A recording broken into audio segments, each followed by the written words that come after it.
Welcome to Reddita. The following may be disturbing to some. That's right, it's time to dive into one of the more messed up /confessions. Welcome to the horror of parenting, folks. If you enjoy the video, like and subscribe, hit the bell too, so you get notified of my daily uploads. Okay, on with the video. I hate myself for that every time. Reddit confessions. I stood by and allowed my wife to almost kill our son. I was happy she did it. Okay, fair warning. This one is long as hell. Apologies for that, but this is very hard for me, and I have been carrying it for a lot of years. On the advice of my therapist, I've written it all out to try to work out my feelings on it. He didn't advise me to submit it to Reddit, of course, but I have struggled with this for a long time, and I need to hear other people's opinion on it. I still really have no idea how I feel about it, even after all these years, but I will submit for judgment by the masses. I know I did wrong on some things, probably a lot of things. I tried to do my best that I could. My son was very troubled. Very troubled.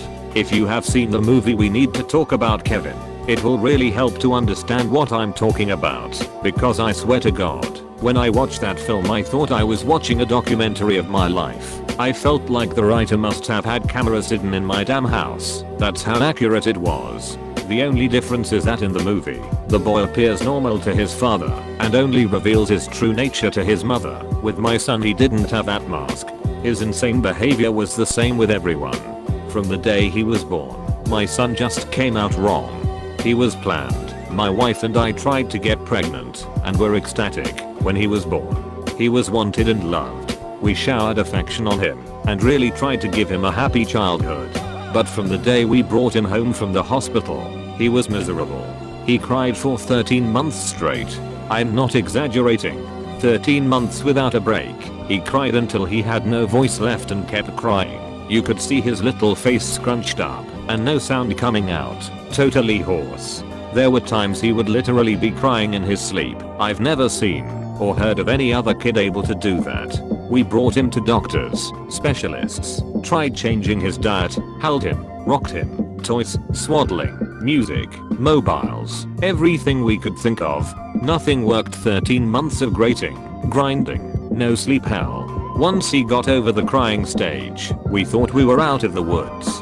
But it quickly became clear that for some unknown reason, he was just angry at being alive. I never saw that kid have a genuine joyous smile once in the time I knew him. I saw him grin a vicious horrible grin many times, taking a perverse pleasure from causing pain or suffering, or breaking a rule. But a smile from real pleasure at something nice? No, never. Not once. He had no interest in anything positive. He was fueled by hate, and everything he did was bent toward that. As soon as he could walk, his mission in life was to destroy things. He would break or try to break anything that came in his range, smash it, chew it, throw it in the toilet, whatever he could. After a while he figured out how to get his diaper off and took great pleasure in shitting and pissing any way he could. After a while he figured out he could hide it and started pissing and shitting in places we wouldn't find right away, grinding it into carpets, making it even more of a problem to clean, and making the house stink. When he got older, ages 9 to 15, he would piss and shit in our bed until we got a lock on our door and he wasn't able to get in anymore. Then he'd just take a dump in the hallway in front of our room. That biological warfare started around 2.5 years old, and he never grew out of it. I'll try to speed it up as I could literally go on for days about this stuff, but as he grew older, he became more and more unmanageable. He would bite, kick, scream, scratch, and spit at anyone trying to do anything with him. He was kicked out of school twice before he was 9, then let him back in, and then kicked him out for good. He had to change schools. The next one put him in a special class that kept him away from the other students. We had to install a door and lock on the kitchen because he would steal knives and use them to gouge the walls/furniture or chase people with them. When he was 10, he stabbed me pretty good in the hip and ass. I still have the scars. As he grew older, he grew darker. He moved into setting things on fire and torturing local animals. There was a stray dog that hung out around the park near our house. My son blinded it in one eye with a BBQ fork. He would dip cats' tails in gasoline and light them on fire. He became violent, stinking, vicious beast that lived in our house. We couldn't do anything with him. I will take this opportunity to preempt that tsunami of messages. Yes, we had the kid in ducking therapy. He saw a psychiatrist twice a week and had God knows how many different medications prescribed to him over the years. Nothing worked. Therapy didn't work. Meds didn't work. Nothing ducking worked. He was like a poison cloud of hate and fury lashing out at anything in his reach. When my son was 16, my wife got pregnant again. I can't tell you how different our reaction was. Instead of joy, we felt horror. This pregnancy had not been planned, and we really were at a loss over what to do. My son had been such an unending nightmare for 16 years, we couldn't take the idea of starting again from the beginning. We talked a lot about terminating, but access to abortion was not as easy in those days as it is now, and my wife was very against it. We talked about many options. In the end, we decided that my wife would have the baby, and if it turned out evil we would put it up for adoption.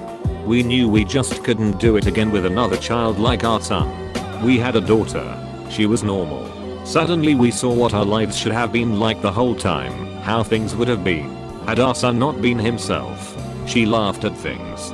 She breastfed without biting. She didn't have teeth yet anyway, but you could tell she was just trying to eat, not tear her mom's breast off. After 4 months she was sleeping through the night. She was happy. She was normal. I can't describe the relief and happiness that we both felt. I don't have the words for it. This where I believe I may have started really pulling back from my son. Up until that time, whatever mistakes I made, I had always tried to do the best for my son. I'm convinced of that. I tried to help him, and love him, and care for him. I really tried. But when my daughter was born, my wife and I both instinctively just turned toward her. She became our focus, not from malice, but just because she was so much easier. She was so happy and sweet. Every moment we were with her was like magic. I understand this was wrong, but we honestly couldn't help it. I don't have a better explanation than that. My son hadn't given a shit about my wife being pregnant. I honestly don't know if he really understood it, but when we brought our daughter home he started acting out even more. I didn't think it was possible, but he took it up another notch. At this time he was 17, and we were having blowout screaming matches daily. Usually after we fought, he would storm out of the house and disappear for hours at a time, or come back the next morning. It was a relief. I started to actually look forward to our fights, because it would get him away from us for a while. After the birth of our daughter, my relationship with my son was almost entirely gone. Our only real interactions were screaming at each other. My wife was even worse with him. She just had nothing left. By that time, if our son even came into the same room as her, she would just stop whatever she was doing and start screaming, "Get the duck away from me. Get away. Get the duck out," until he left. He started spending more and more time out of the house, which was a blessing for us. I have no idea what he got up to out in the world, but we were just happy it wasn't being inflicted on us. As a consequence of our son's behavior, we had invested heavily in locks around our house. All of the cheap, thin interior doors in our home had been replaced with thick, dense wood doors that couldn't be kicked through, equipped with keyed locks that my wife and I carried keys to. I know it sounds extreme, but locks and heavy doors were the best way we had found to create safe spaces from him. And again, before I'm inundated with messages, I was not locking my son in rooms like a prisoner. He had free reign of the house and could come and go as he pleased. My wife and I would lock ourselves in rooms to protect ourselves from him. If anything, we were the prisoners in our own home.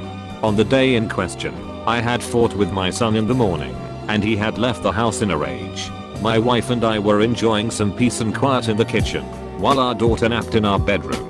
And then my daughter began crying. Any parent who has young children can tell you, you get used to your child's cries and you can tell after a while what they need. They cry differently if they are hungry, or need changing, or are just restless and want to be held. Babies can communicate pretty well before they can speak. This cry was none of those things. This cry was terror. The second we heard it, my wife and I were both up out of our chairs and running to the room. The door was locked, of course, and it took a few seconds to get the right key and get it open. My son was in the room. We lived in a bungalow, and the bastard had climbed in the window to get to her. He was standing over her crib with a steak knife in his hand. I have no idea where he got it. It wasn't one of ours. We controlled our knives very carefully and always kept them in locked drawers. I think he may have stolen it from one of our neighbors' houses. He had broken her skin twice already, once in the belly area and once on her arm. I could see blood running down.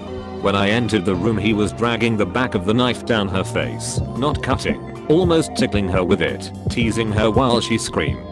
He looked up at us and smiled. Before I knew what I was doing, I was already moving, running to put myself between them. I didn't think about it, I just moved instinctively. Even with that, my wife got there faster. It was like a movie on fast forward. She got to our son and bashed his hand away, knocking the knife across the room, and then shoved him with her whole body weight, so hard that he flew away from the crib and bounced off the wall. I picked up my daughter and held her while my wife screamed us. I could see her shaking, almost convulsing. I can remember the smell of the room, the sound of my daughter screaming and wailing, the look on my son's face as he stood there. Just nothing. Blank, dead. There was nothing in his eyes, no emotion. He looked like an alien to me. I watched my wife take a step toward him. I could have reached out and stopped her, but I didn't. She stepped forward again, very close to him. I could have stopped her again, but I didn't. She waited, looking at him for maybe 3 to 5 seconds without moving. And then she punched him in the face. Now until this point, you may have been picturing my wife as a typical woman. Small frame, dainty, delicate. This is not the case. My wife does have a small frame, but dainty and delicate she is not. Never has been. Since I've known her. Since her early teens, my wife has been a boxer. MMA didn't exist back then, but karate and boxing were big in those days, and my wife was a very talented amateur. She was about 130 pounds. She carried a lot of muscle and she knew how to punch. I had 70 pounds on her back then, and I have no doubt that in a real fight between me and her she could have and would have pounded me flat. Neither of us had ever laid a hand on our son in anger before, but something broke in her that day, and all the years of anger and pain and sorrow and frustration just came pouring out. When she hit him, his head snapped back and blood started pouring out of his nose. He hardly reacted. He just looked at her with this shocked expression, like he didn't know how to process what had just happened. She waited another second, and then she hit him again. I could have reached out and stopped her. I could have dragged her out of the room, taken her away, calmed her. I didn't. I just stood there and watched while she systematically started to pound him to a pulp. Every time he brought his hands to cover one part, she would blast him somewhere else. Body, head, over and over. He started screaming, crying out, yelling for her to stop. It's the most genuine reaction I'd ever seen him have to anything in his whole life. But she wasn't stopping. I watched her ramping up, hitting harder, faster, working him like a heavy bag. He tried to swing at her, and she slipped him easily. She was on autopilot, sinking down into her training. I stood there watching for a minute. Then I turned my back on them and took my daughter out of the room. I brought my daughter to the kitchen and gave her a bath in the sink. I found that he had cut her a third time on the sole of her foot. All the cuts were superficial. I cleaned her up and held her until she calmed. I put Polisporin and band-aids on her cuts. In our bedroom, I could hear my son screaming, calling my wife horrible names, telling her he would cut her head off and duck her corpse. After a while, I didn't hear him saying anything anymore. Didn't even hear him crying out. I assumed that he must have been knocked out, but I could still hear her beating him. That went on for a long time. Long enough for my daughter to drift off, to sleep in my arms. I just sat at the kitchen table waiting for her to finish. Finally she came out and sat down across from me. Her hands were swollen and red. Her face and arms were splattered with blood. Her chest was heaving. We just stared at each other without saying anything. After a while I asked her, "Is he dead?" She looked back at me and answered, "I ducking hope so." I nodded. That was all there was to say about that. I understood how she felt perfectly. I felt the same. I didn't know what to do, so we just sat there waiting silently. Eventually my wife started crying and went to go take a shower. I just stayed where I was holding our daughter. After a long while, I heard moaning and sobbing coming from our room. It turned out that my son wasn't dead. I went in to see how bad it was, and it was pretty bad. I've never seen a more merciless beating laid onto anyone, before or since. He was lying on the floor, rolling around with blood leaking out of his face, lying in a pool of vomit. His nose was squashed flat out across his face, both of his eyes were completely swollen shut, and starting to blacken already. I could see that a couple of his fingers were bent out at weird angles, and he had pissed his pants. I think he must have been missing teeth, but I couldn't see any on the floor and I couldn't see inside his mouth. His lips were all puffed up and swollen. From talking to my wife about it later, I know now that she had systematically beaten every part of his body, focusing heavily on his legs. She told me she kicked him in the groin repeatedly until her legs got tired and had kept beating his body along after he had passed out. When my wife came out of the shower, I still didn't know what to do about our son. I didn't know whether to call the police or an ambulance, take him to the hospital myself. I honestly didn't have any idea what to do. After a while I realized that I simply didn't care what happened to him anymore, and we decided to just let him live or die on his own. There was an in-law suite in the basement that we had never really used, and my wife, my daughter and I just moved down there. We simply ceded the top floor of the house to my son and locked everything down, separated our lives entirely. There was plenty of food in the upstairs cabinets, enough for a couple weeks or more. He had a washroom and bedrooms to use. We had a washroom in the basement, a small kitchenette, and a separate entrance, so we just stopped going upstairs. We just decided we were done with him. I figured we'd let his food run out and see what happened. Over the next week we could hear him moving around upstairs sometimes. I think he just spent most of time lying in bed recovering. I went to work, watching on high alert in case he attacked me in the driveway, but he never did. My wife stayed home with our daughter. She was never out of our sight. One night we heard him going ballistic, smashing things and banging. We didn't respond. He never tried to get downstairs or get near us though. I think he was afraid that if he got near us again, my wife might finish the job on him. After 3 weeks down in the basement, we hadn't heard anything from up above for a few days, and I ventured upstairs to the main floor of the house. The place was demolished, and there was no sign of my son. He was gone. It took months to repair the damage he had done and get the main floor back to normal again. There was food and shit smeared all over the walls and broken glass on the floor, big holes in the drywall. He had ripped the place apart. He tore up the linoleum in a corner of the kitchen and emptied an entire foam fire extinguisher into the living room. I feel thankful that he didn't burn the house down with us in it. I'm honestly not sure why he didn't. The kid wasn't shy about lighting things on fire. After that, I lived in fear every day that he would come back, that he would ambush us out of the blue and try to kill us. We moved house about 3 years later, and I finally stopped being afraid that he would show up again, as now he had no idea where we were. I finally felt safe from him. All this happened a long time ago. My son was born in the spring of 1971. My daughter was born in 88. I'm an old man now. I'll be 70 this year, and my wife passed from cancer in 2016. My daughter is 31 now. I moved in with her and her husband after my wife passed. I've got 2 granddaughters and they are the joy of my life. I see a therapist a couple times a month to talk about all this. I don't know where my son is. The last time I saw him was when he was lying on the floor of our bedroom, bleeding and smashed. I haven't heard from him since he left, more than 30 years now. I don't want to. I carry a lot of guilt from that time and a lot of conflicted emotions. I didn't beat him myself, but I allowed him to be beaten, and I thought he deserved it. I was happy it happened. I didn't try to kill him, but I would have been happy if he died. I will say that I do hope he was able to overcome his demons and go live a normal life somewhere. If he wasn't able to do that, if he stayed the way he was, then I truly do hope someone out there killed him. When I knew him, he was a rabid dog, and whichever way it went, I just hope he isn't still out there hurting anyone else. Thank you for watching. I hope you enjoy the rest of your day.